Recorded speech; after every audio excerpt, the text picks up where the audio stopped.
Right, so welcome to Dr. Kab's Society Mission. This is Dr. Kab's Mathematics for all ages, that is for children and adults.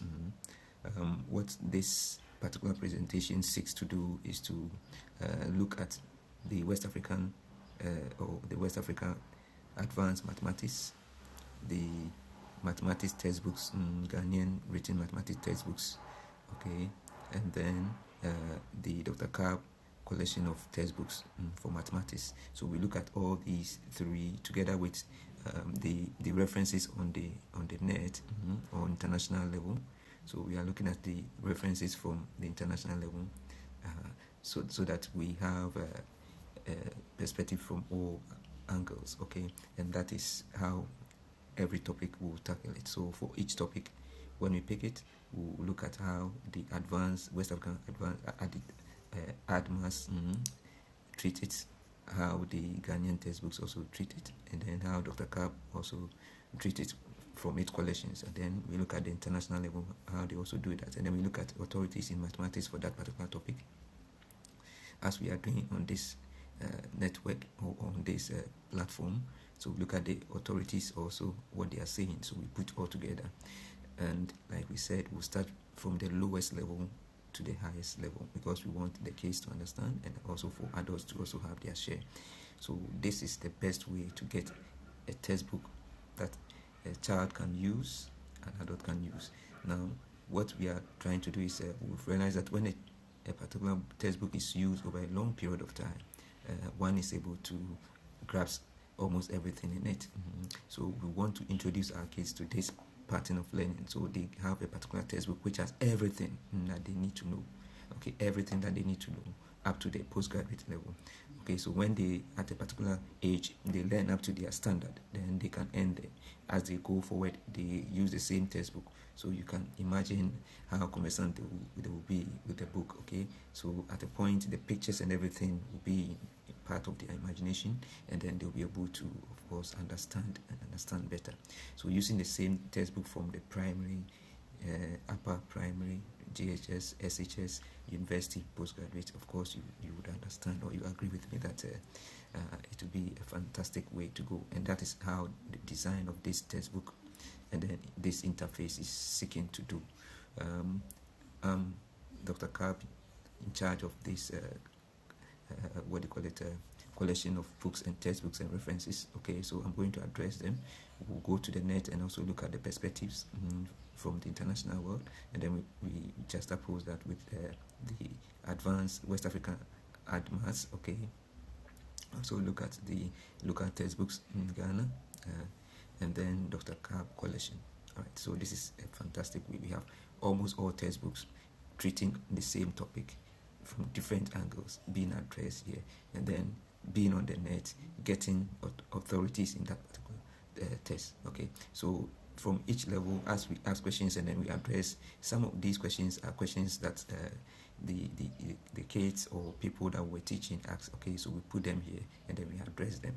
We look at the references for the various methods for addressing that topic, and then we come down as low as the primary level for a child who is 6 years upwards going to understand. And then we also have the play tools for those less than 6 years. The play tools are also there, so also designed along these same topics. Okay, so that from from preschool through primary, through GHS, through SHS, university, and then postgraduate, you have the same textbook to details to advance level. Okay, making you always remember the pages, so that when you are even reasoning, you are able to read. And of course, we are covering everything. We are not leaving. We go into details, how to derive formulas. That is important. That is the core of our teaching technique. Okay, so that the kids themselves will be able to derive the formulas. They will not need to memorize formulas. That's the core. So we want them to develop the concept of being able to derive formulas rather than memorizing, or what we would usually say chewing. No. So we want to avoid chewing. We want the children to be able to derive their own formulas, be able to reason from first principles, and then be able to solve questions systematically. Right.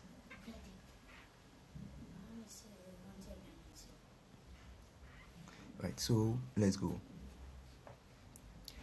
Right. So for the core principles for dual audience mathematics textbook, okay, we will make it look like storytelling. We will have visuals as well. We'll start with the basics and then go deeper, as we said. So we said that, and then we'll look at puzzles and games, like I said, especially the puzzles and games are usually for the kids, those preschool and then lower primary. Okay, but I must also say that we are also this is the video or the audio part, I mean the visual part. Okay, we have the hard copy. We had the hard copy books, we had also the pen drive and other things. Okay, so what we are doing is we want this to reach all Ghanaians in Ghana and then those living abroad. Okay, so once you place order, we'll come and install for you. Okay, the payment terms are cool, and of course what we are doing is we want people to join this, as many people as we can, and then what we do is whatever payment you make, we create an account for you. It goes in there. We have other supporting systems like the health institutions, we have hospitals and other outreaches that we do, so money that come, okay, are also added, and then we distribute onto the membership.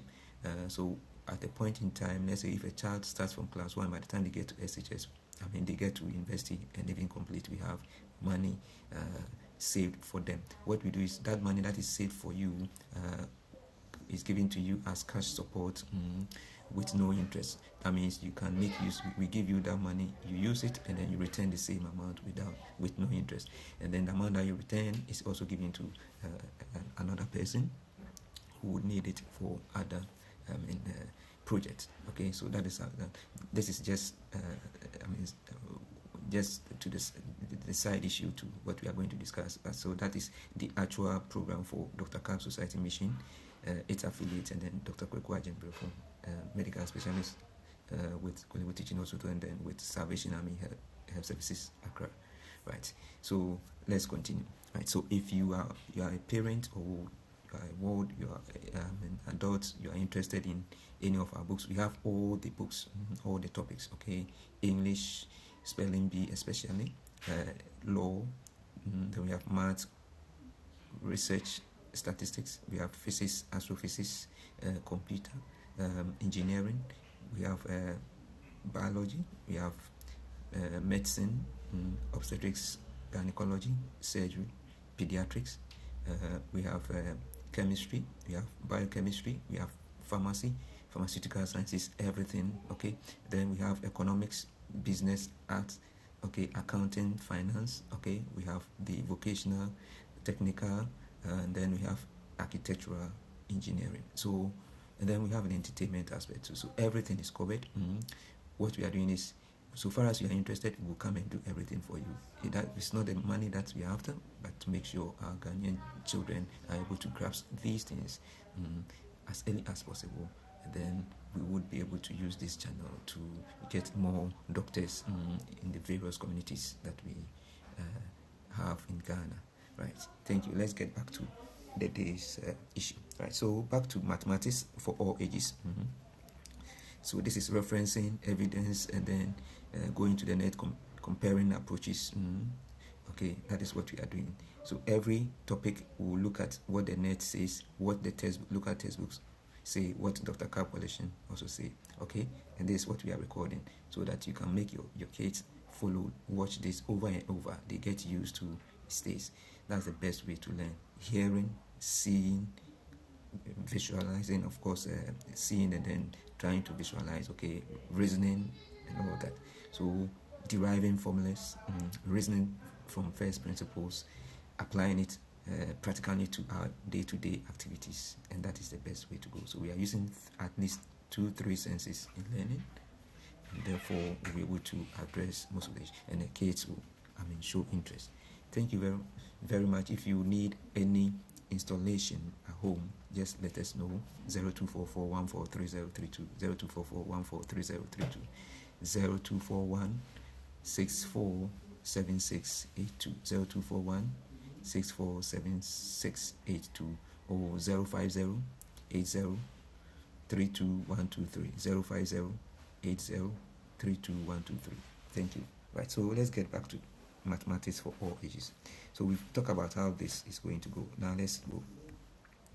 So the topics that we're covering, okay, numbers and counting, basic operations, place value, fractions and decimals, patterns and sequences, geometry, measurements, probability, graphs and data, and then logic puzzle. That is where I like so much.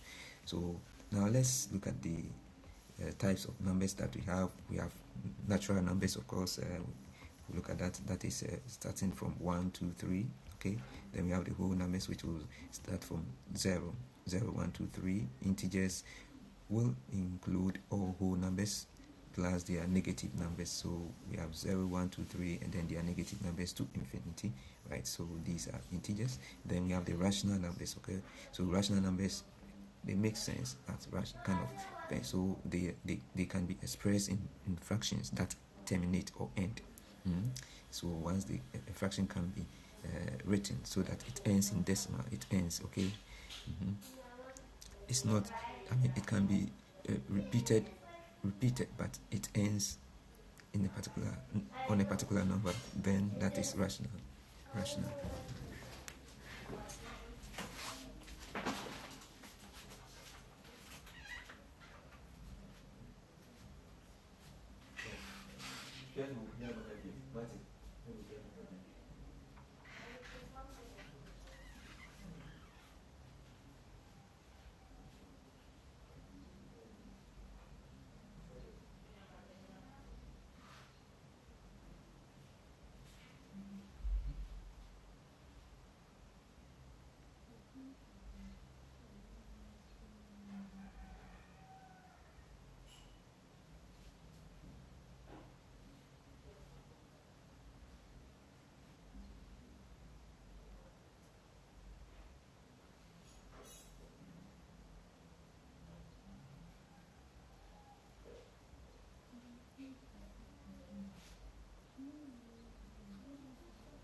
Right, so let's see.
Right, so the rational numbers are those that you can express as fraction, okay, like this one, p over q, okay, and then the fraction ends or repeats, okay, repeats or ends, okay. Now the irrational numbers, they do not end when you express them as fraction or decimal.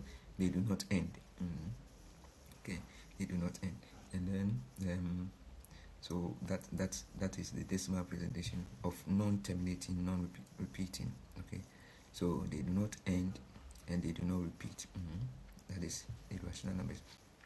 So if you have square root of any number that is also non-terminating, non-ending, okay, non-terminating, non-repeating, then that is said, and that is irrational number. So any using square root to represent irrational numbers is also what we refer to as said. We'll come to that. Now, when you have the irrational and then the rational together, all together will form the real numbers, okay, real numbers. Then we have the complex. The complex numbers will add on square root of negative numbers, okay, square root of negative numbers. But because we can't find the square root of negative number, it becomes an imaginary number. So usually we will separate, we will take -1 from that number and then find the square root of the positive one. The -1 square root of that negative one becomes I, okay, right. So that is what we'll be looking at as imaginary. So these can be expressed as these, for instance. So here 2 is, maybe it was 4, then it was -4, so it becomes -1 times 4, square root of -1 times 4. So negative square root of 4 is 2 comes out, and then -1, and -1 becomes I, right. So that is it. So we have the even and odd numbers. Even numbers are divisible by 2, and then the odd numbers are, after, if you divide by 2, there will be remainder of 1, right. The prime numbers, they are natural numbers that are greater than 1 with only 2 factors. They have only 2 factors, right. Okay, so that is it.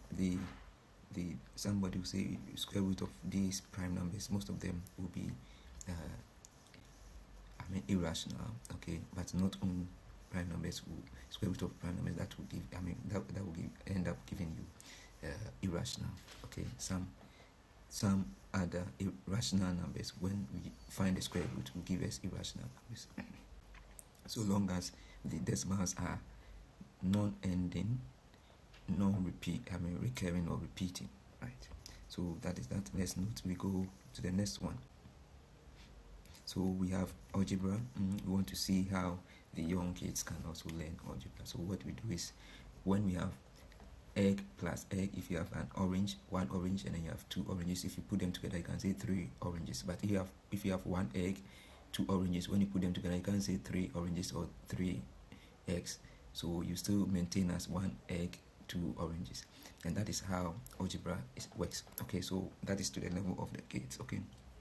So we can let x be maybe the oranges and then the y be the eggs, okay. So you can't add y and x, but if it is xx you can add. So 1, if you have 1, to say 1x, but we don't usually say 1x, we just say x. So let's say you have x plus 2 oranges, it is 2, let's say 1 y plus 2x, then you can add. But if it is 1 orange plus 2 oranges, that is when you have 1x. It's not, we don't say 1x, we have x, just for the case to understand, x, which is the same as 1x plus 2x, we can say 3x. But when you have 1y plus 2x, the answer remains same. So it means you can't add different letters. That's the basic for the algebra. Now let's look at some of the questions that have been solved. So for instance, x plus 3 is equal to 5. This simple algebra question. Okay, so what you do is you want to find x. Usually what you want to find, you maintain on the left side here, move all other numbers to the other side. Now when you move any number to the other side, is the opposite, its sign changes to its opposite. So if it is plus, it becomes minus. If it is minus, it becomes plus. If it is dividing, it will be multiplying. Okay, so in that order. So here we'll send 3 across, it will become 5 minus 3, because 3 is plus, it becomes minus 3. and then x will be equal to 5 minus 3, which will give us 2. Right, so it goes that way in that step, and that is what you've seen here. That is, you can also, instead of saying you move 3 across, you can say you subtract 3 from this side and do same to the other side. So when you have equal sign, whatever you do to one side of the equal sign, you do the same to the other side.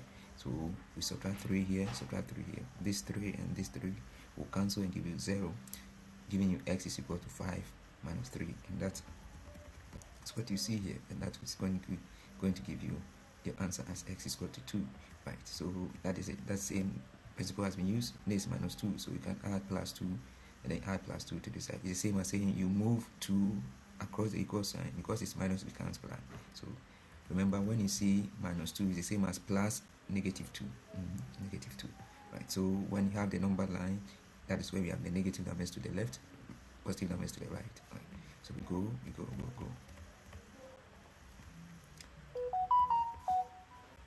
Now let's look at the advanced one. The advanced one can come with raised to the power, or what we call exponent. Okay, so this is a typical equation we call quadratic equation. When the x is raised to the power 2, when this is 3 onwards, we say polynomial. Okay, so this is an equation.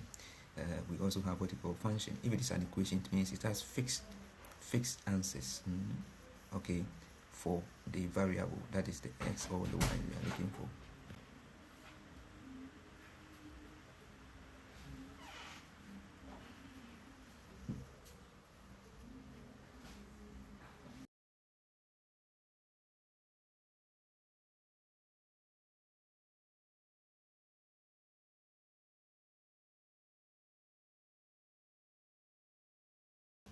Right, so we continue. So this is it. So this is what we call the general quadratic equation.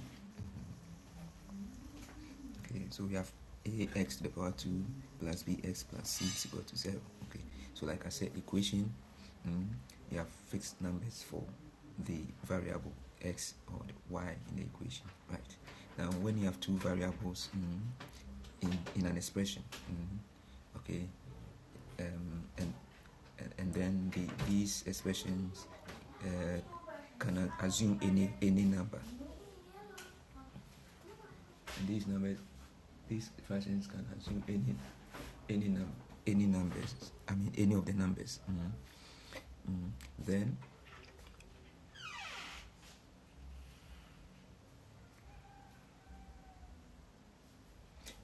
what we will say is that is what you call the function.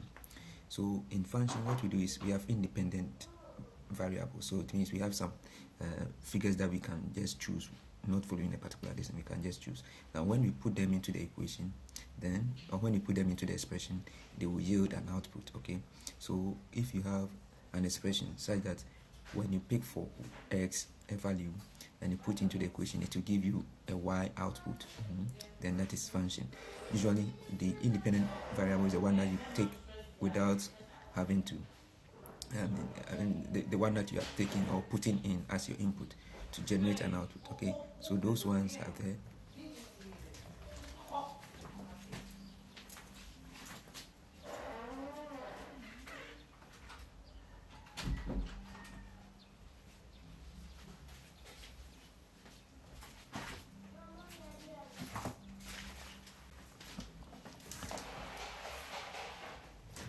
Right, so that is so that will be a function. Now usually the input will give you one output, the y. Okay, but you can have two inputs which can give you the same output. They are all functions. But when it comes to equation has a fixed root or fixed answer for the variable. Okay, right, so the expression for circle, for instance, is equation, because you may have x and y, but the second term x-y combination makes you have a fixed value for x and y. So that gives you an equation. Cool. Right, it means you can't just the values of x and y are fixed by that expression. It's not something that you can put in and then derive. Right, so once you fix the equation, they are fixed. Once you fix the expression, they are fixed values. That is an equation. But when you fix the expression and there are no fixed values, that is a function. And one thing that you must qualify the function with is the input will always yield one output, but you can have different inputs yielding one or same output.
Right, so let's also look at the store now.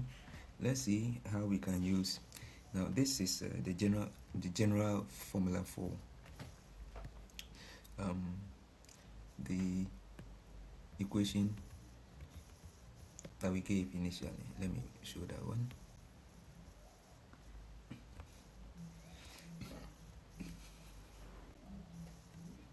Right, so this is the expression, or this is the equation, the quadratic equation, the general equation for quadratic. Okay, so that's it. Ax squared plus bx plus c is equal to 0. All right, now once we have this, we have a formula for it which will derive. Okay, like I said, we don't want to memorize any all the formulas. We want to see how they were derived. We will derive this later, okay, by using the what you call the halving kind of method. For you have the expression, okay.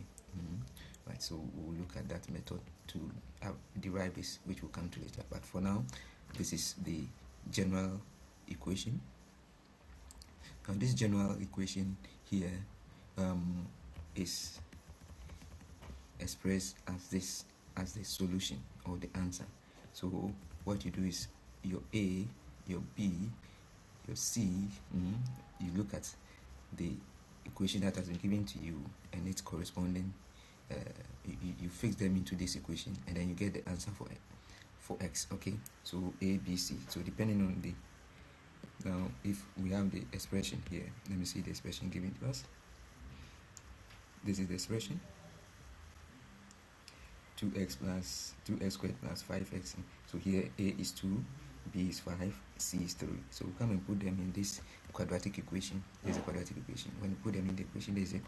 And then you're going to get two answers because this is plus or minus. Because it's plus or minus, we do the first one plus and get an answer. Do the second one plus and minus and then get an answer. So we get two answers or two roots. Now for and that will give us the answer. We have what you call we'll look at the what you call the discriminants later. We'll come to it. We'll look at the discriminant.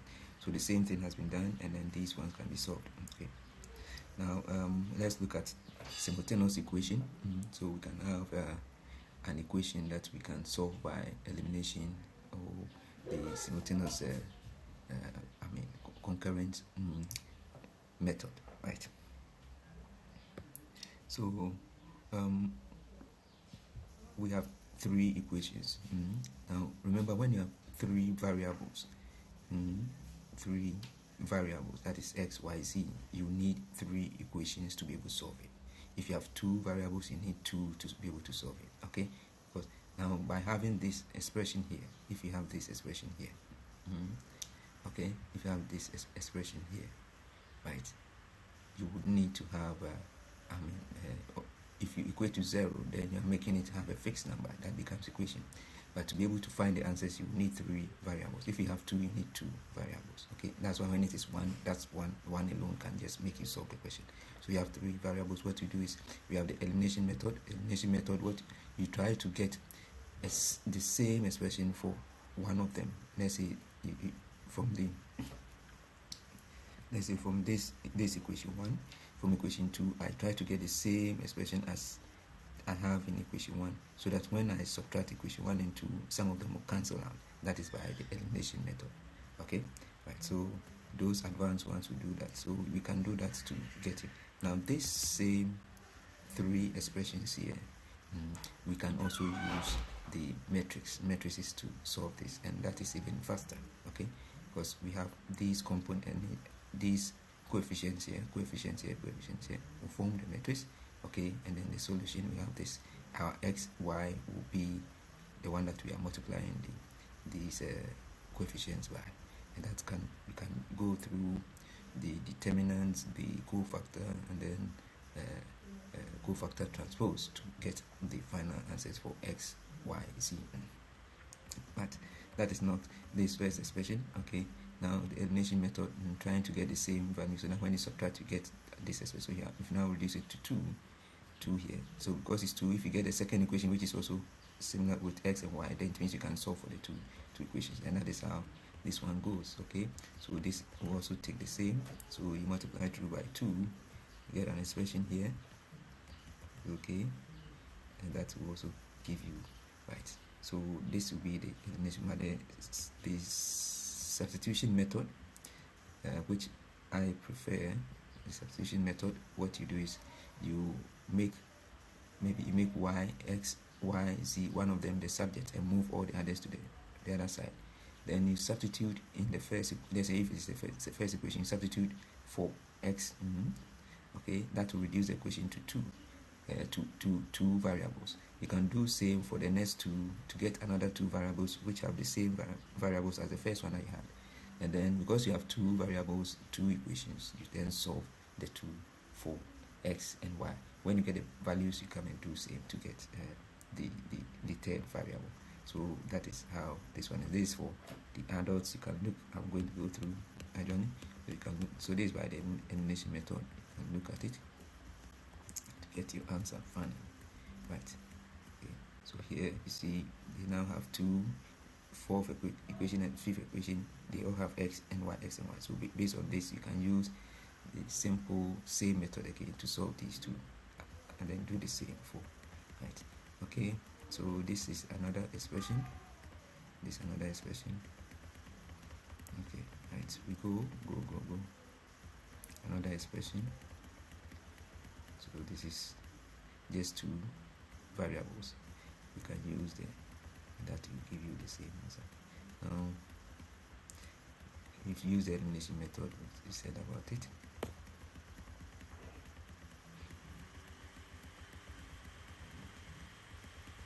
So, and these are some other references that you can look at. Okay, so like I said, this is more we are trying to get different perspectives. Okay, so we address one perspective and then bring in international one, local one, and then look at how. So this is another, right, the same thing but written better. Okay,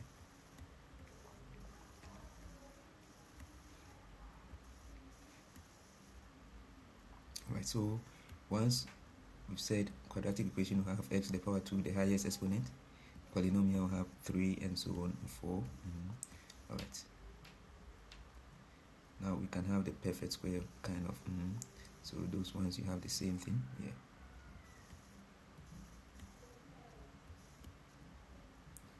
all right, so perfect square of course is straight away, you don't have any left.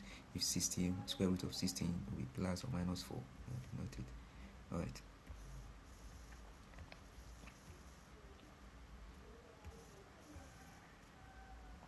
now the method I mentioned that we can use halving or taking half the second variable with x to the power 1 to derive equations or to solve quadratic equations.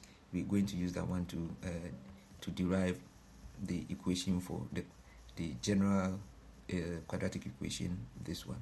So this general quadratic equation here, we can derive the formula for it, okay, for solving it, which is this formula. That's it, this answer.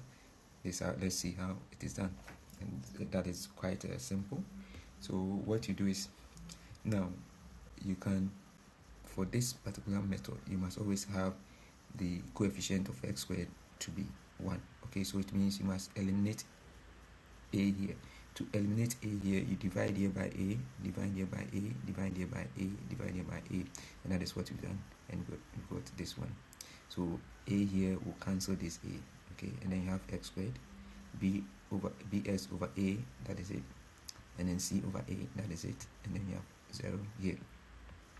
All right, now when you've done that, what we are interested in is we want to make x the subject so that we have an expression for x. Right, so how do we do that? What we can do is we want to reduce this to the power 2, we want to reduce it to power 1, and one of the methods that we can use is what we call by completing this way. So what we do is we can halve this one. Okay, usually do is the coefficient here, half of it, you can halve it and then express it with half the x here, 1 of the x, okay, then put all into bracket 2. Okay, when you do that, because you have this one and you put this one into bracket 2, you need to subtract to get the same expression here. You need to subtract the same value that you had for the half from that expression. So in other words, first of all, you move this number or this expression, you move it across the equal sign. So this is what you've done. When it's positive, it becomes minus c over a. Now this expression is what we can apply the completing squares to. So you go for the coefficient, the number in front of x, half it or divide by 2. So b over x, b over a, half is what? Is half b over a. Okay, so that is what you're going to have here. So you see, when you have it, you're going to have half b over a. So there's it. B over a divided by 2 becomes half b over a, which is the same as b over 2a. So once we have b over 2a, we will then express, let me put that one here, where is it? That is not shown here. So what we do is we will then express this one, x plus half that the coefficient that we got here, and then square it. Now what we do is we also, after we squared it, this same expression that we had, we'll subtract from this expression, and this is the expression. This is it. This is it. Let me put it here. So here, this is how it would have been. But that has been done here already. Okay, so that same half also squared. Okay, so minus this half squared, this b over 2a minus it. When you square it, this is what you're having, but because you have moved it to the side, that is why it is here. It will be minus here. Remember, it's expression that you square. As for minus sign, the minus sign must always be there. Okay, so when you square b over 2a, you get b squared over 4a. So this b squared over 4a was here, was minus, but when you move it across the equal sign, it becomes plus. Remember, this here is already what you call your expression that you have at the top there. Here, that's where we have this expression here. So that is already there, right? Now that can be done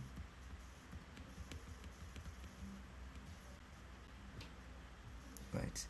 So once it's you have this expression here, now we have 1x, so it becomes easier for us. Let's simplify this part and simplify it. You get this one. Okay, you get that expression here, right? Now this is simple. This is raised to the power 2, so we can find square root of this. If this raised to the power 3, then you have to find cube root, so it's to the power 2, so we find square root of this whole expression. Then you have to do the same thing, square root of this whole expression. Okay, and that is what is going to give us this. That's what you have here.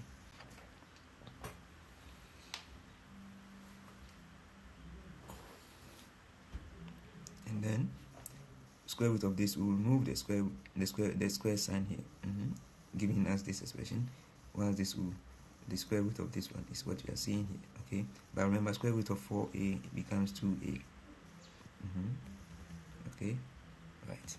But square root of every number, or any number that you take square root of, the answer can be plus or minus. Because if you have minus 2 minus numbers, it will give you the same as a positive answer. Okay, so if it's positive, so you can have, let's say, negative 2 times negative 2 is 4. 2 times 2 is 4. That is why we have plus or minus here for this expression. Okay, so we can now move this expression across the equal sign, and that is what has been moved here. Okay, and this gives us the equation. Let me just quickly look at this and then let you have it, so we can show this one, getting to the end of the equation, and show that one. So we said, let me go back again so that you understand. We first have our equation a x squared minus a squared minus bx plus c is equal to 0. So we get rid of a by dividing through by a. So we get x squared minus b over a x plus c over a is equal to 0, because 0 divided by a is the same as 0. Okay, now once we have this expression, we're going to apply the completing of squares. Okay, so we will have for the x squared plus b over a x, we will divide the ba, which is the coefficient of x, by 2. So we'll get x, and then express the x squared becomes x. That if you are completing the squares, what you do is you use one of the x, and then you add half of the coefficient of the x to the power 1. So it will be x plus half of b over a, all squared, minus into bracket b over a 2 squared.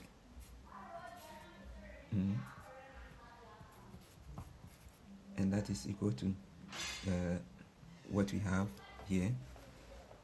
Okay, so that is it. That's where you get it. All right.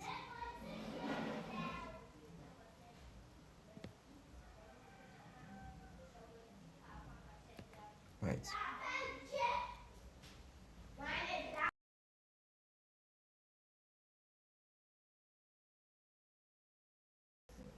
Right, so when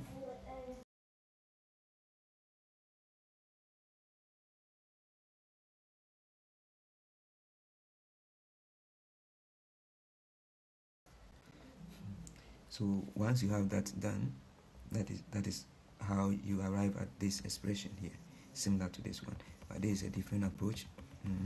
So once you have done this, the final, this how you get your expression here, right? So we'll then have our CA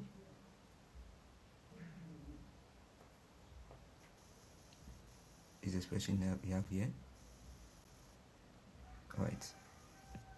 And then you use the square root sign, like we said, you get this expression, final expression here, square root sign, removing the square, and then you have the final answer as this, right? So this will be this will be shown at the end of the discussion, so that you see the other way, the other method that can be used. Like I said, we are comparing various methods. Okay, so we move on. So if you have this expression, this is the solution. So if you have any quadratic equation, you can use this one to solve it straight away, right? So rules for completing the squares, we've talked about that. Now we have work examples here. So all you need to do, so this is the expression given to you, 3x squared plus 12x plus 6 is equal to 0. So you let it look like the as squared plus bs plus c is equal to 0. Okay, so that you equate a to c. I mean, you say a is equal to 3, b is equal to 12, and then your your 6 is the c. Okay, so you put that in the expression, the quadratic equation, and then you get your answer. You can also use completing squares. You can also use completing squares to solve your answer. So here, this the method of completing squares to solve the answer. So here, what they do is, here, after moving 6 here, we have this expression. So x half of 12 is dividing through, first of all, if you are using half the completing squares, you must get rid of the coefficient here. So that is what is done here, divide through by 3, and this is what you are getting. Then you have the coefficient of x to the power 1 here, right? So that will give you 2. Okay, you square it, 2, and then you subtract it from both sides. So from here, and then and then you add it to both sides. So add here, add there, and this is what you are getting. Okay, now this gives you a perfect square, right? A perfect square, because it's 2, the factors of 4, that will give you, when you add, you get 4 with 2. So 2 times 2 will give you 4. When you add, you get 4, and you're going to get a perfect square. That's the same thing. Okay, and from this you can get your answer. The same approach can be used. You can also use the one I mentioned. You can use the formula one to get your answer. Okay, so this is the quadratic equation, how the curve looks like. So you see this one like that. So this is intercept on x, intercept on x. Okay, right, and this is the symmetry, line of symmetry, axis of symmetry. Okay, dividing it into 2 equal halves, mirror images. Okay, and this is the vertex. Okay, right, and this is the y-intercept. Right, so we note it. So the turning point is the vertex. So that equation can be done. You can do same for all this. So the same has been done here. These expressions are there. Let's go. Now this is the graph, another graph showing that. So this can also be referred to as monomial by a binomial. Okay, so monomial has 1x, binomial has, of course, monomial has 2 expressions, binomial has 2 expressions, monomial has 1 expression. So this is mono and this is bi. And when you are multiplying them, this is just showing the board mass kind of BOD, So you do the bracket first, you go to the off, that is the times. Okay, then you have your division following your multiplication, your addition, and then subtraction in that order. But we would first of all I leave this as an assignment. You can find out why we have BODMAS. Because the computer, what do you call it, logics come in, okay?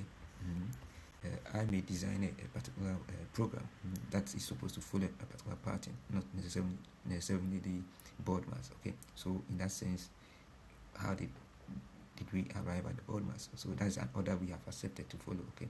But of course, there are instances you would want to invent your own steps for solving particular issue, okay, with expressions. I will come to that. This is for those the adults, but for the kids, this is okay. We use the BODMAS. Go. Right, so we go.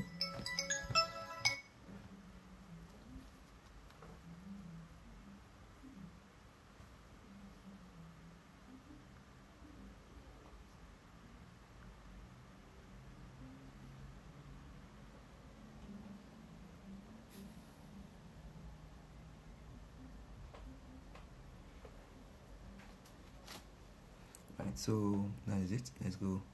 So like I said, function. So function, we have an input and then an output. Okay, the input is, it can be, you put in an x value and then you get a y value as output. The output for an input is always 1. So the y is always 1 value for. But you can have two inputs which may have the same output value. Okay, right. So that is a function. So this is how it is. So this is the function expression. Function of x is this expression. So it means if you have x and you put it in this equation, you get a y value. The y value is the f of x. Okay, so this is the f of x.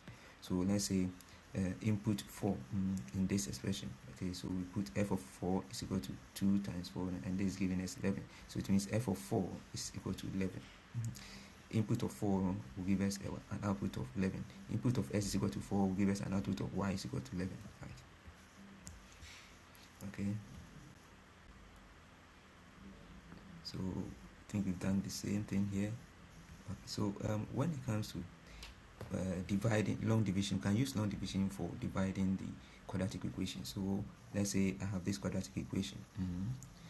If I want to know its factors, okay, usually if you want to get a factor, what you do is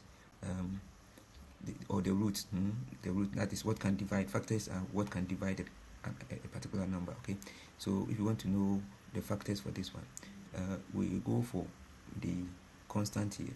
Find the factors of this constant. Finding the factors of this constant is by just doing the factor tree for this one. So here we can have 2 times 5, 1 times 10, okay, 1 times 10, and then we have 10, we have 2 times 5. So all the factors for 10 will be 1, 2, 5, and 10, right? So we look for 2 of the numbers, 2 of the numbers, which when you which you can add or subtract to get the coefficient of x here, and that is how we solve quadratic equation. Okay, so when you get to those 2 numbers, once you get those 2 numbers, we will then go down, we'll talk about that, and then work it and get it. Now there's a simple way to find the factors too. Let's say if you after we have the constant here, we have the factors for 10. Let's say 2. We want to try and see whether 2 is a factor for this one. We are saying x is equal to 2. X is equal to 2 means the same as saying x minus 2 is equal to 0. So it means x minus 2 is a factor of this. You can use that x minus 2 here to divide this one, just like we do for long division. So we have x minus 2 dividing this quadratic equation. When you are doing that, what you usually consider the x value. So x, you take the first expression, which is x squared. So we use x to divide this x squared. You get x. So the x that you get, you put that x here on top here. When you get that x, you multiply by this expression. So it will be x minus 2 times x, which will give us x squared minus 2x. Okay, so to give us x squared minus 2x. So once we get that one, then we subtract, just like the normal long division. We subtract and then you get bring the x value here, expression here. Then we bring this minus 10 here. Then we use this same x to divide the x here. We have whatever we'll get, we put it up here. Then multiply by this, and then we do that. You see that when you do that, this is what is happening. So this is the first one, x here, like the one I talked about. Now you multiply the x by this x minus 2. This is what you are getting. Okay, so you subtract this expression, this one, from this expression. Okay, because there's a minus sign here, this x squared and x squared will cancel. this becomes plus, so you can 3x plus 2x, which will give us 5. Then you bring your minus 10 here. Let x divide this 5x, you get 5. It's plus 5, so you come and put plus 5 here. That's the next one that we do. So you see plus 5 has been put here. Okay, so plus 5. Okay, so then this plus 5 times x minus 2. So 5 times x is here. 5 times x, you get 5x. 5 times 2 here will give us minus 10. So see that it will be the same as this expression. This is it. See, it's the same as this expression. So you get 0. That is a factor. There's no remainder. Okay? Right. Now, if you want to get the remainder, you can, the root that you have, if you put it in the function, if it gives you 0, then it means that root is a factor. But if it is not a factor, it will give you a remainder. The remainder will tell you that it is not a factor. Right, so that's one way. Now we can do same for the polynomials. We'll come to the polynomials. Alright, so that is what we call the remainder theorem that I was talking about. So if it is a factor, it will give you, when you put that value in the expression, the function expression, you get 0. But if you don't get 0, then it's not a factor. Okay, so you can do try error. You go for the constant, the factors of the constant, and then do that. Right, so okay, so we come to remainder is 0. Remainder is 0, it's a factor. That's what I said. So here, if you want to find, let's say try x minus y, there's an expression. There's an expression. You want to see x minus 1 so it means x minus 1, if it's a factor, it means x minus 1 is equal to 0. So it means x is equal to 1. So put 1 in the equation, in the expression, the quadratic expression. If it gives you 0, the answer, the final answer is 0, then it means x minus 1 is a factor. Okay, that's what we are saying. So we go how to get the factors of a number.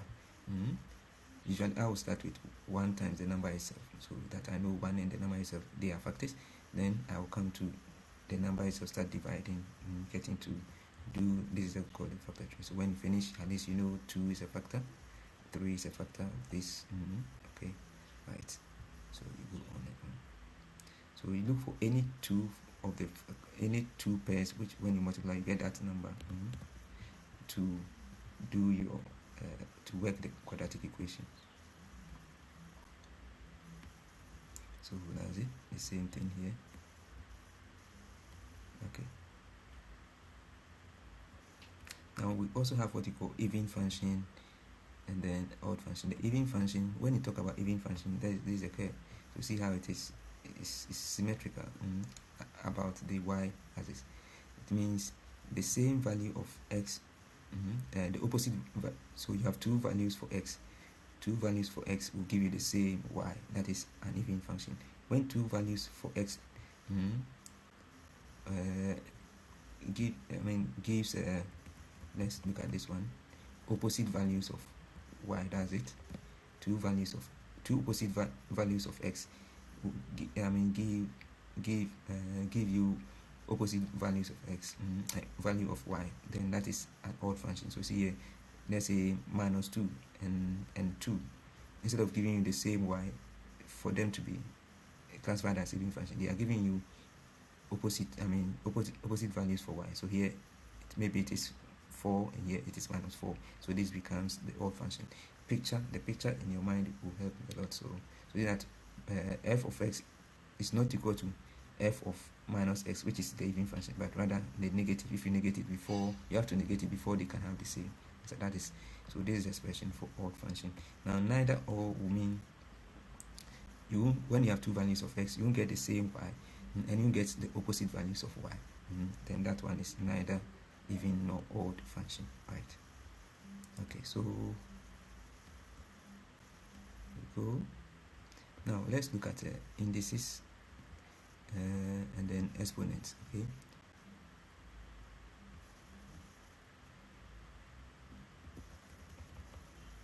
so the rules, x, here we have x to the power m.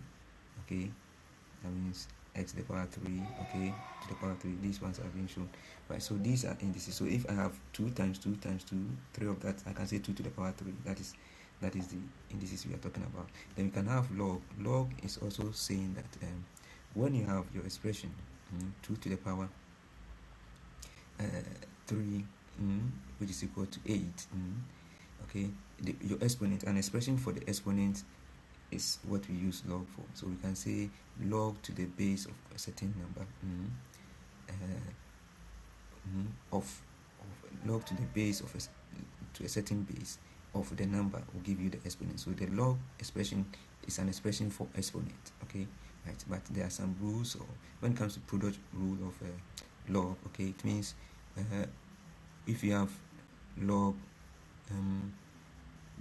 x times y, you can also express it as plus. Okay, log x divided by y can be expressed as log x minus y. So they capture all the 4 signs of mathematics. So times goes with plus, minus goes with what? Division. Okay, so that is it. So note it very well. Okay, times goes with plus, minus goes with division. Okay, so here log to the base, whatever base it is, x times y can be expressed as log to that base of x, log plus log of that. If it is division, it becomes minus. That's what I want us to draw attention to. Now other things, okay, if you have x to the power m times x to the power n, if it is times, okay, the exponent, you just add the exponent. If it is division, you subtract the exponent. So this is division, you subtract the down one from the top one. Okay, right? So if you have minus exponent, it means that that expression is 1 over that expression. That means it is a denominator, right? So that rule must also be, and this is what we have mentioned. Now when it comes to the number basis, okay, usually it means if we are using base 2, it means we don't want to use 2 as a number. When you get to 2, you make it 10. That is how it is.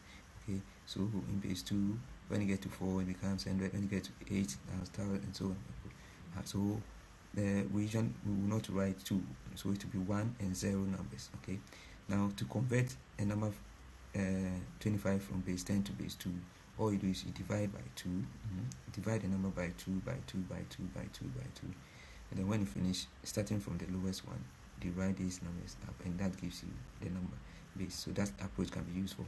Now let's see converting to base 10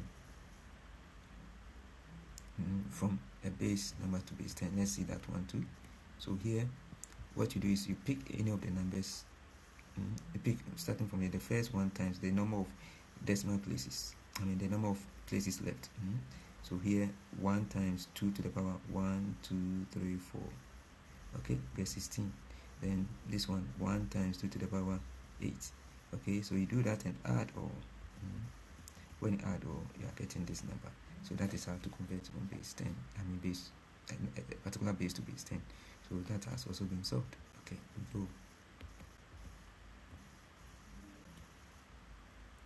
Now let's look at some rules. We've mentioned that indices, okay, 3 to the power 2 times 3 to the power 3, okay, you add them, just add the exponents. If it is division, you subtract. You have a lot of working. Now the log also has similar. Plus is times, division is minus. Log has similar one.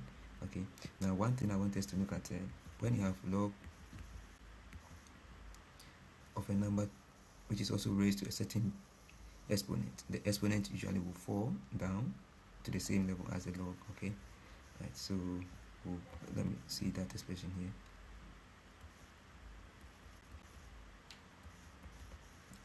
That might be in the next calculation.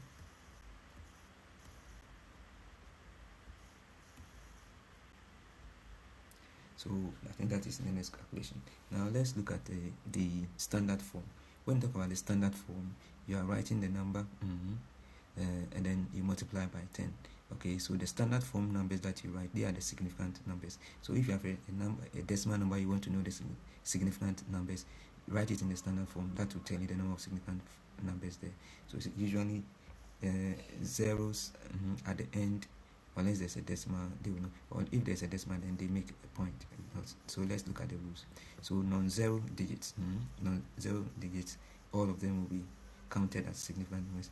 Zeros between non-zeros are also significant. So for instance this, and then leading zeros at the beginning are not significant, so leading zero. See, because this one we can write 5.8 times 10 to the power, so you see that the zero was not part, so the zero. But if it is after trailing zeros, trailing zeros are significant only if there's a decimal. So if it is coming after a decimal, then they become significant. Okay, so if this were to be 0.580, right, so that is it. So we can say this one has 4 digits, or 4 significant figures. Okay.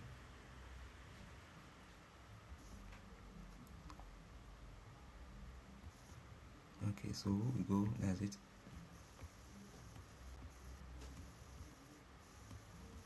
Now let's look at some word examples. Yeah. So you see here it's log plus become what? Times. And then minus become what? Division. So we can rewrite it well. So this is it. You can rewrite it. And becomes this. Right. By converting plus to times, division to minus. Minus to division. The products, we've talked about the product rule here already. Okay. Now composite numbers are positive integers that have at least one divisor other than one in itself. So they are not prime numbers. Okay. Prime numbers will have just it themselves. Okay. So composite numbers can have other more than one. That's more than one in itself. Okay. So we have 9 is a composite number. 9 is not a prime number because it, apart from itself and 1, it also has another number. Okay.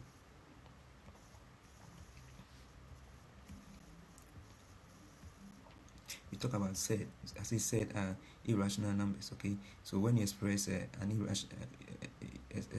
irrational number by using the square root, then it becomes a set. So square root of 2, it will give you an answer which will never end. Okay. In terms of decimal, it will never end. So that's set. Okay. So non-ending, non-recurring are sets. Okay. So sets are treated like x and y. The same sets you can add them. If different sets you can add, just like you can add x, but you can't add x and y. Right. So that is it. Now we can rationalize the sets. Okay, just by multiplying by the square root of, if it is 1 over square root of 2, if you multiply by square root of 2 at the same level as the 1 over, you eliminate the square root sign, and then that would mean you have rationalized it or simplified it a little. Okay, so let's look at some of them.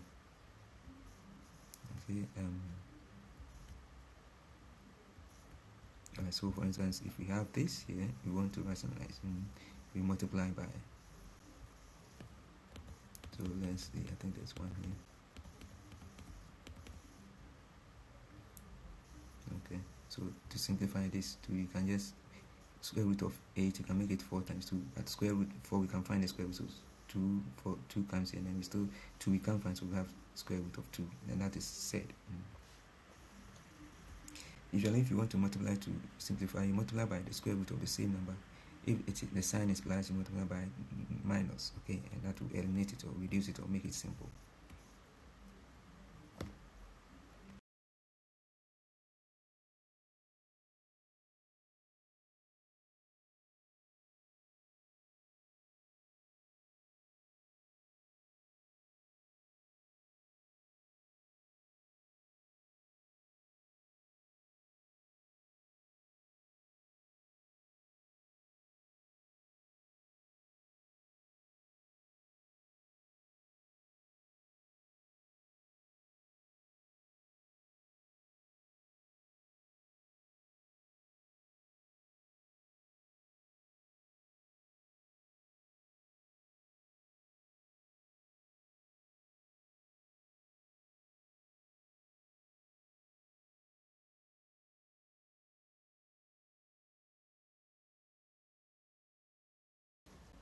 Alright, so we go.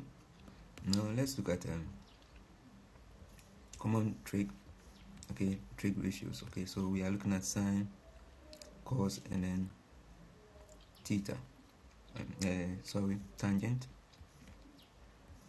So we call that SOHCAHTOA, sine, cosine, tangent. Okay. Now the sine is opposite over hypotenuse, the cos is adjacent over hypotenuse, and toa is tangent is opposite over hypotenuse. So we have the right angle triangle. Okay. The hypotenuse is the longer part.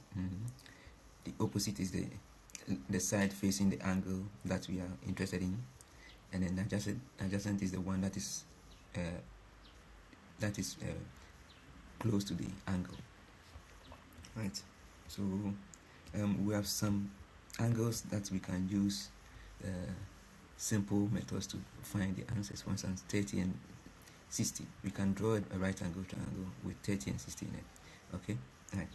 Now if we assume the hypotenuse is 1 unit in dimension, then looking at the Pythagoras theorem, we can also say that the hypotenuse squared is equal to the side squared, one side squared plus the other side squared. So we can use that one to find the other sides. Of course, when we do that, we can get the values for this. But remember, if you say 30, 60, the proportion, you can also make 40, 45, 45. 45, it means two sides will have the same figure. Maybe it can be 1, 1. And then you can find the hypotenuse 1 and then use that one to get your answer. But if you say 30, 60, 90, it means one part is like twice the other one here. So these ones can be, you can use that one to find your answer. All right.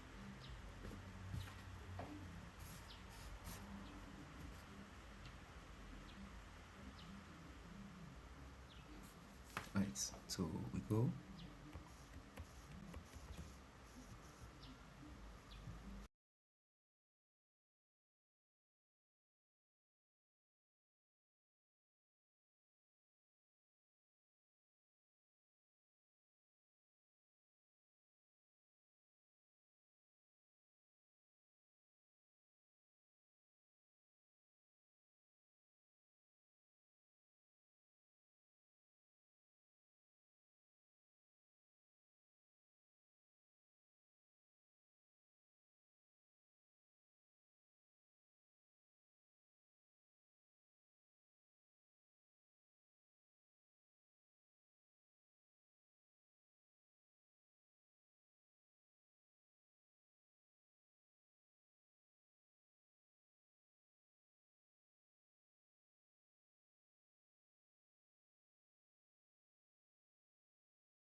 So we must also remember that if we have the 4 quadrants, the first quadrant on your right, all the sine, cosine, tangents are positive. Then you have STC. The next quadrant on your left, S sine is the one that is positive. Okay. The next one that is down, T, tangent is the positive, and the next one C is cosine, which is positive. Right. Note that one. Now to, let's say, find the 30 and 60 angles. Let's see. You can, of course, like I said, you can assume because it's 30 and 60, it means one side the proportionate angles are not following. So what you can do is you can have an equilateral triangle where all the sides are the same. So if all the sides are the same, you can say the hypotenuse, let's say you realize that if you divide that equilateral triangle into 2, you assume each side is 2, the hypotenuse will be 2, and then because you divide it into 2, the base will have 1. Okay, and that is how, remember, the equilateral triangle has 60, 60, so that will make it half. You can use that one to get 30 and 60, so that sine 30 will be half, cos 30 will be root root 3 over 2, and then tan 30 will be 1 over root 3. You can check that. Now when it comes to 45, 45 degrees, so you have two sides being same. So the two sides being same, you can make them 1 1, 1 1, okay, and you can use the Pythagoras theorem to find the hypotenuse length, and then you use your sine tan. So your sine 45 is equal to cos 45, and that will be 1 over root 2. Remember, cos is the complement of sine, so it adds what you have to add to sine to get 90 is what you call cos. So when sine is 45, cos will be 45. So it's the same as saying sine 30 is the same as cos 60, right? So that should also be you should remember that. So you can do same to get the 40 degrees. Okay. When it comes to 180 to 270, 180 sine 180 is the same as saying sine 180 minus 0. Okay. So that will give you 0. Okay. Cos 180 is the same as minus 0, and that will give you. Now if it comes to 270, okay, you need to subtract 90. So sine 270 is the same as 370 minus 90, which is the same as negative sine 90. Because 270 will fall in the third quadrant. The third quadrant sine is negative. Okay, right. So if you subtract 90 from it, okay, you get sine. Your sine 360 minus 90 will give you 270. Okay, of course the 360 is not taken, so we use the 90, so it becomes sine 90, but it will be negative. Right. So when it is less than if it is just after 180, you have to subtract. Okay, I mean if it's less than 80, you have to subtract the angle. If it is more than 80, you have to use 360 for the subtraction, right? If it is more than 180, you use 360. If it's less than 180, you use 80 for the subtraction. So we are trying to get the acute angle. So to get the acute angle, what you have to do, okay, the acute angle either on 180 or less than 180, right? And then you should remember the quadrants, where which one is negative, which one is positive, must also come in, right? So this is well expressed in the Dr. Kab maths book, and it's also in the AD maths in West Africa, and this is the international one. Okay, right? So you can do the reference and get that one, right? So that is what has been done, tried here, right? So same. So this is the graph for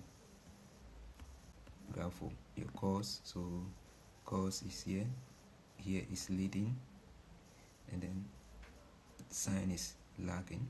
Okay, so they go in that order, right? And this is the graph for tan or tangent. Okay, note it. It goes 0 here. We have minus pi over 2 minus 3 pi over 2. So minus pi, so it goes in halves. Okay, in halves. Now let's look at some reciprocal identities. So the cosec is equal to 1 over sine theta, and sec is 1 over cos, and cot is 1 over tan. Okay, so these ones, the quotient coefficient. So tan is the same as sine over cos, and cot is the same as cos over sine. That's the opposite, the inverse. Pythagoras theorem, if you use that one expression, you arrive, and assume these are the sides of a right angle, of a right angle triangle. Okay, right? Then you have where the Pythagoras theorem add, you have sine squared plus cos squared is equal to 1. Okay, you can use that same expression. If you divide through by sine, you get this expression as tan, because cos over sine is going to give you this expression here, right? And this is going to be cos 1 over sine will be the sec. Okay, so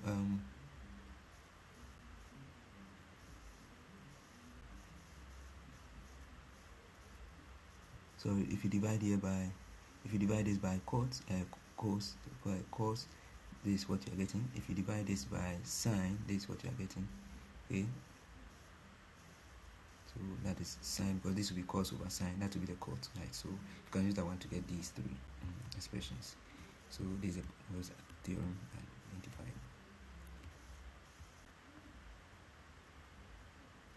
So the cofunctions, we talk about them.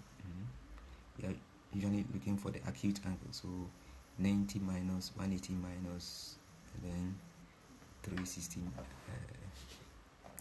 360 minus. Okay.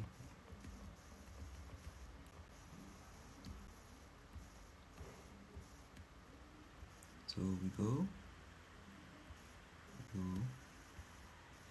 Now the sine rule says if you have a triangle, the side over sine of that angle is equal to the side over.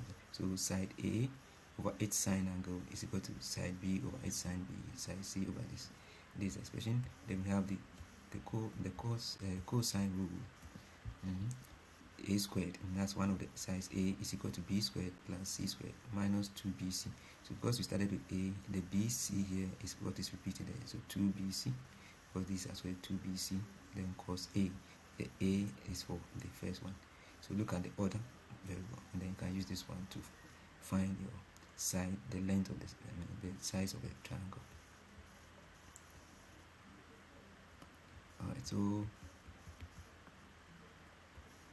you can derive the sine and cosine rule. You would have to bring in right angle, triangle, and all that to decide. Those who want to go through the expression, you can get this one done.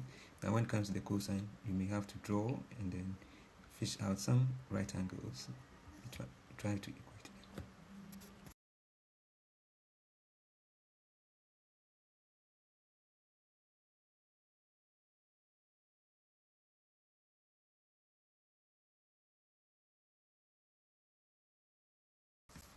So we go.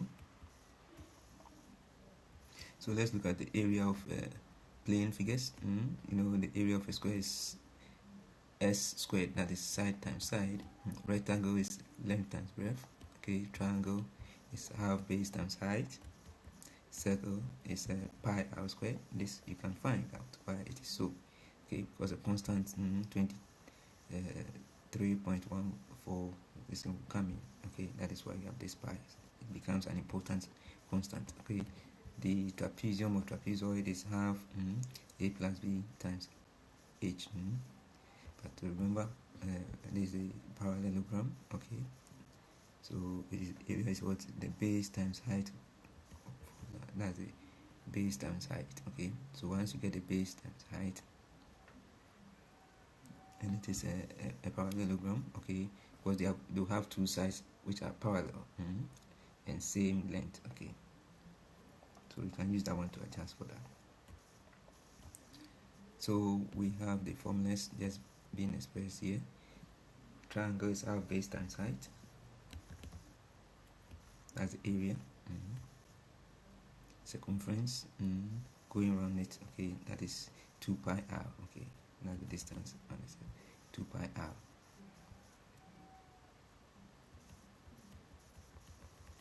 You can express angles in radians.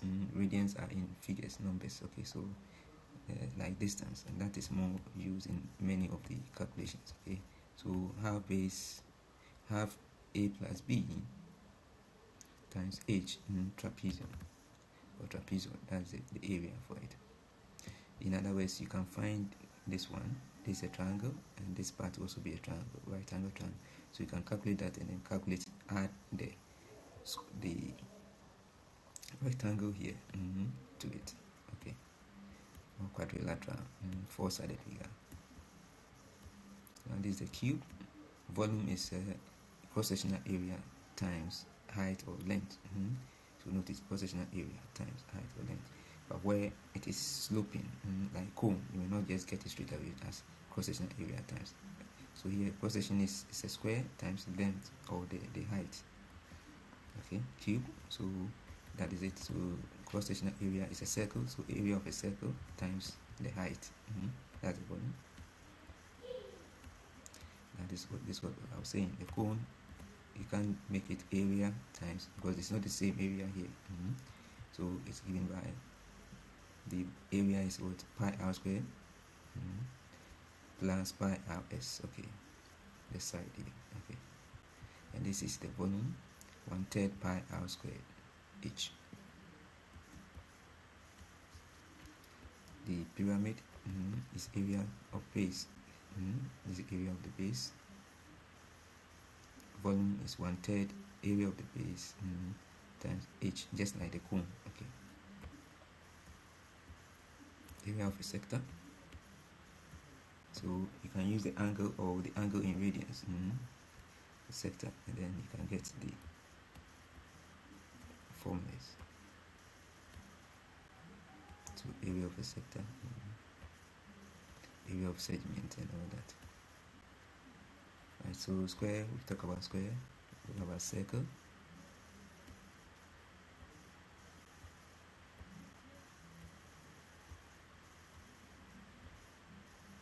Semicircle. So tangent, you must look at the tangent touches the, it's not here, but it touches the circle.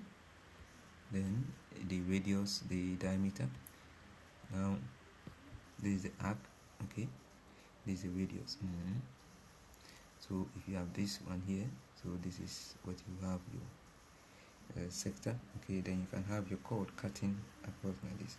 Now when a line that divides the line that cuts across like the chord here will always end up passing through the middle, and it will be 90 degrees to that line. Okay, angles in the same. So if you have a, let's say there's a circle, the angles of subtended at the center is twice that the same angle subtends at the circumference. So this is, if this is x, this will be 2x. The one in the center is bigger, twice angle. Now the angle made by the diameter at the circumference is 90 degrees. So these are points you should note. Okay, opposite angles in cyclic quadrilateral add up to 180. Opposite angles, so this is add up to 180. Okay, tangent and chord. Okay,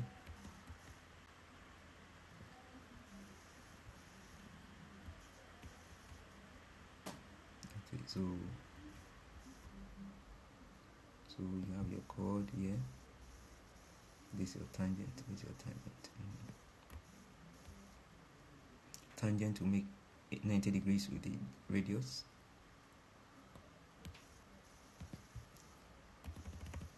Tangent to make 90 degrees with the radius. Okay,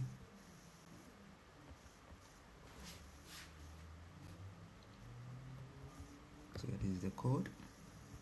The perpendicular line from the center to a chord bisects the chord. So once it passes through the center, it will bisect the chord, divided into two, and this angle is 90 degrees. 90 degrees angles, lines, okay, will have opposite or negative. One will be positive gradient, the other will be negative gradient of the other one. Note that one. You may need this in doing some calculations. Okay, now let's come to the roots of a quadratic equation. The root can use alpha and beta for the root. That is the answer for the quadratic. Okay, so in other words, we are saying that x minus beta alpha, x minus beta, they are the equations for the quadratic expression ab squared plus bx plus c is equal to 0. Okay, so you can do that, and then you can use that one to form your quadratic equation. So here we know for the constant, a plus b will give us the constant, and then a plus b will give us the coefficient of x, and a times b will give us the constant. Okay, so we can use that one. So here, this is the quadratic equation. A plus b is 7. Okay, because from the equation, minus b over a is equal to this. So when you put it there, that's what you are getting.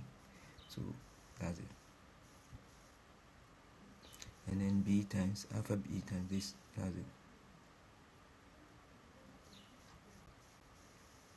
Remember, minus b, this is what a plus b is equal to minus b over that. Okay. So if you put minus 7 here, it becomes plus 7, and that is equal to this. Okay, note the sign very well. 8 times b is 12. That is what we are getting here. Okay, let's see over this.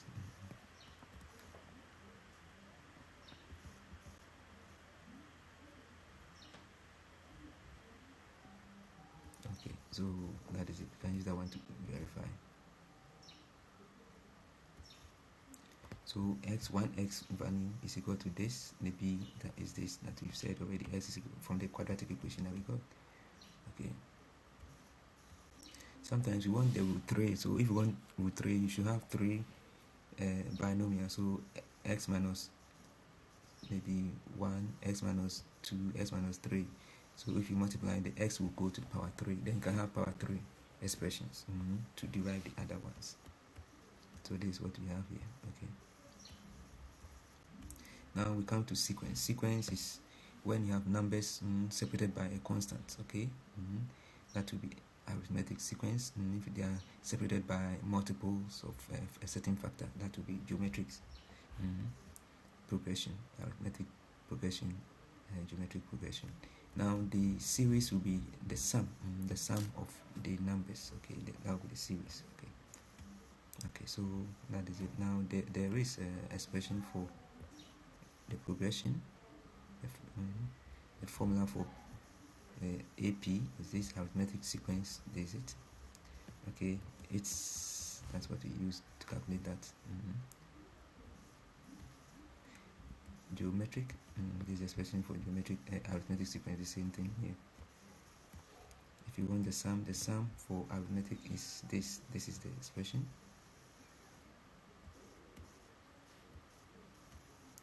Now same can be done for geometric expression. Now recurrence, that one we look at the preceding, just the number before it, and then use that one to formulate our equation.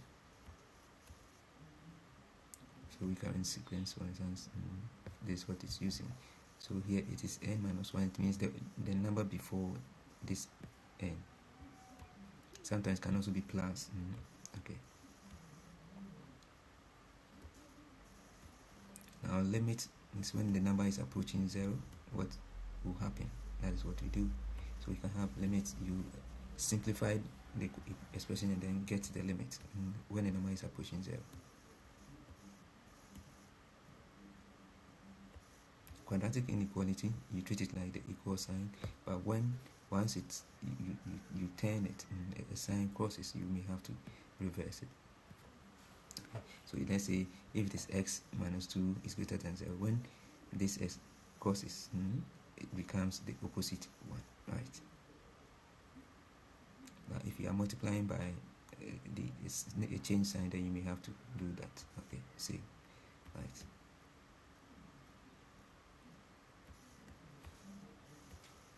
You can use the graph and then listen to show. If it is inclusive, you make it line. If it is not inclusive, you make it dots or dash.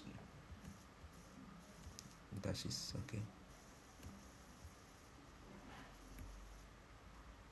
Now this is the expression for some sine a plus b or sine a minus b. This is the formula. You need to get this one. Cos a plus or minus b. These are the symbols, okay. So if it is plus, it is minus here. If it is minus, it is a sign that is the same for the expression. Okay, the sign that is the same for the expression. So the sign, you have sign here, you have sign there. And the cos, you have cos here, you have no cos here. And this is negative. Tan, plus goes for plus, minus will go for minus. Alright. So we can look at the work examples by using the formula, which we will do as play 2. We can't have a log of a negative number, because negative number you can't square any number to get. I mean, the expression will not work in that sense. So we usually would have that one not coming in. So when it comes to sign the angles, it depends on the quadrant they find themselves. Okay?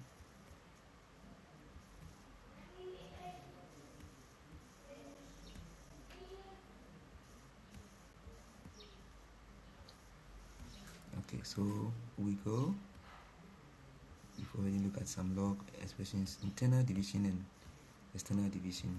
This is a formula. So for internal division, this is it.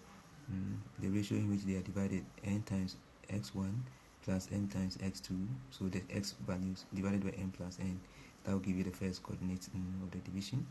Then the y division will be n times y1, m times y2 divided by y m plus 1. That is the internal division coordinate. If you want to get the coordinate, this is the formula. So once you know your x and y, and you know the ratios they are dividing them into. Okay. Now same is done for if it is external, the same formula, but you introduce minus in, right? So that can be used. Now how to derive the equation of a straight line. Okay, so the change in y over change in x, that is equal to the gradient. Right, so you go and then add plus 1 for plus c for the intercept. That gives you the straight line equation. So we've already mentioned if you have the angle between two lines, okay, you can use the tan expression, the tan expression here, okay, to find the, once you know the gradient, because tan is a gradient, it's sine over the opposite over adjacent. For the triangle, if the hypotenuse is the gradient, okay, it's opposite over hypotenuse, which is tan. Okay, so the tan expression can be used to collect that. Special cases, parallel lines, the gradients are the same, perpendicular, they are opposite. So m times m2 will be equal to -1. So we have work examples here.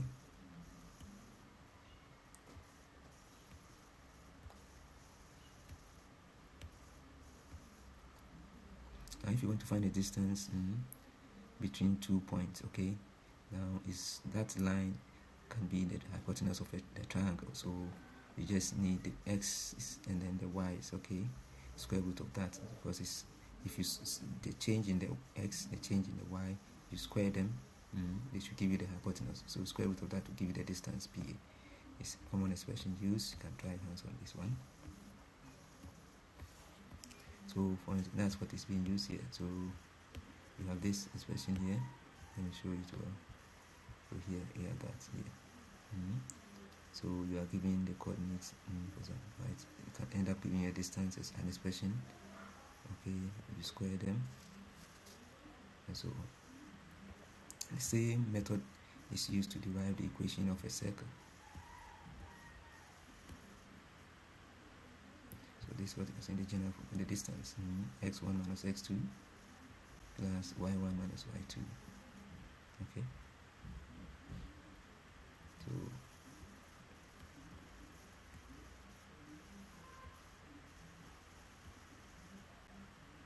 now the angles, properties of angles and so on. These are parallel lines and so on.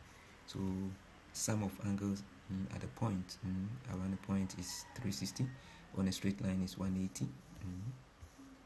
Total angles in a triangle is, of course, is 90, so it is 180.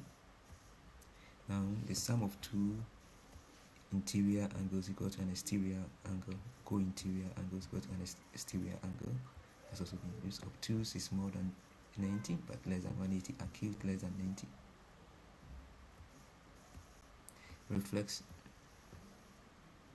is greater than 180 but less than 360. That's reflex angle.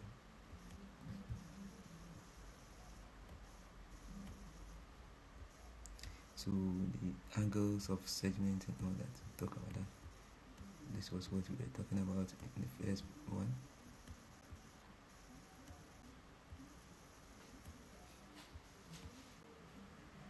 Now deriving the equation of a circle, there is it. Like I said, you treat the circle, the radius, and then from the center as a triangle.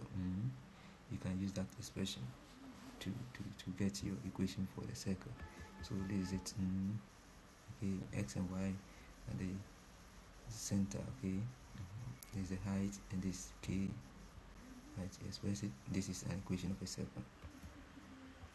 If you can rearrange it, gives you better expression. So this is it. This is it. when it is rearranged, this is what you're getting. And that's the expression I was talking about. So this R, the radius, B, and A here. The radius of the circle here.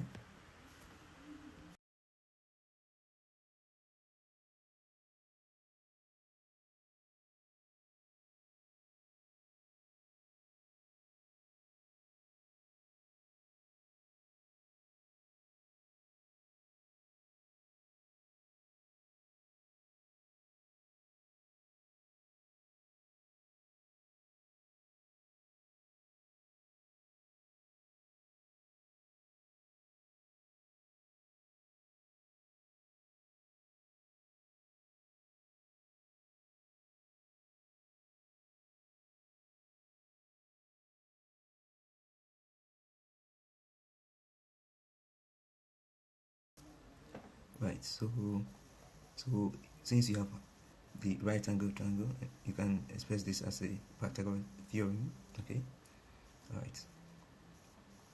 Then we know x xy here. Okay, xy here. So x minus h.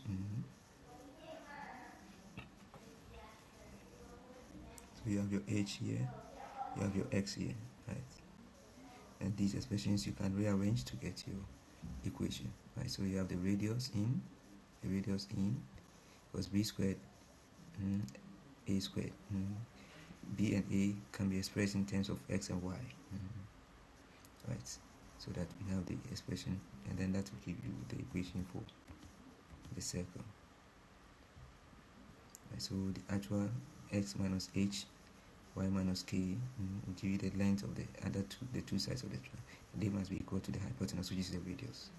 That's easy. That's how to derive the equation of a circle. Once you know that one, you can expand it. So you look at the equation. Any equation given to you, if it has that expression, can be expressed like this, then you can say it's a circle. If it is not, then it will not go in that order.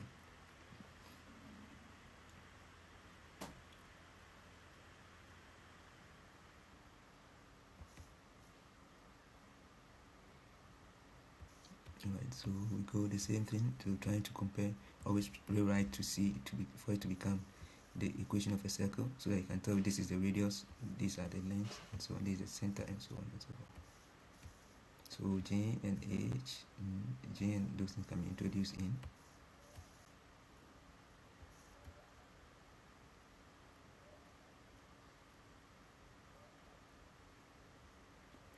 Right.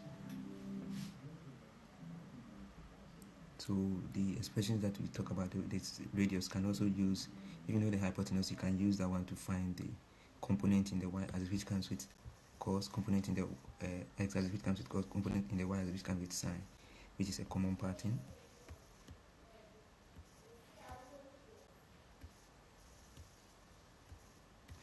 If you have two circles, you know their diameter, you know their radius, you can get these from the formulas and see whether they are touching or they are not. So additions, matrices, okay, the addition and subtraction, you do it at the same positions, okay. When it comes to multiplication, that is where you have to be a little careful, especially division. Multiplication, you multiply the factor for all of them, because that is more like expansion factor. When it comes to division, you have to have 1 over the determinant, okay, times your adjunct, okay, or the cofactor transpose, okay. So this determinant, how to get the determinant. So to get the determinant, you multiply a times z and subtract b times c from that. That will give you the determinant. Okay, so that will be 1 over that. Now you go to the adjunct. Adjunct, you swap your this thing and the sign.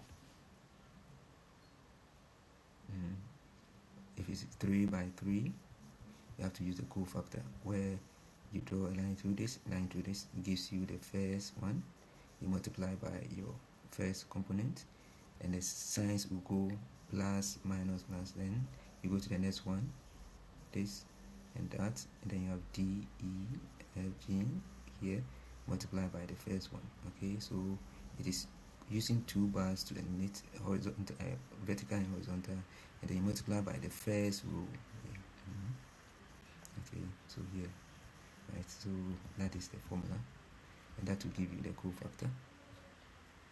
Okay,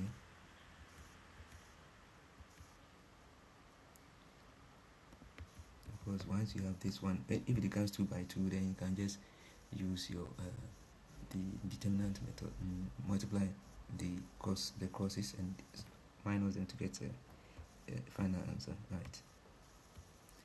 So when it comes to adjoint of 2 by 2, all you do, so A, for instance, become what?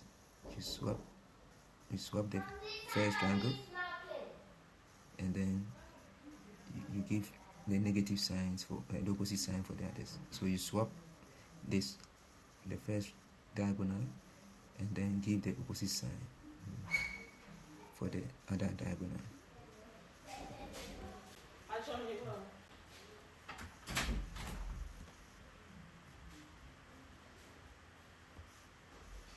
So this is, if those who want to go to matrices 3 by 3, you go through the steps. So let me get to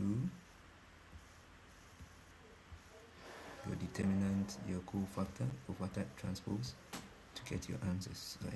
You can use that one to do the 3 variables algebra that we talked about.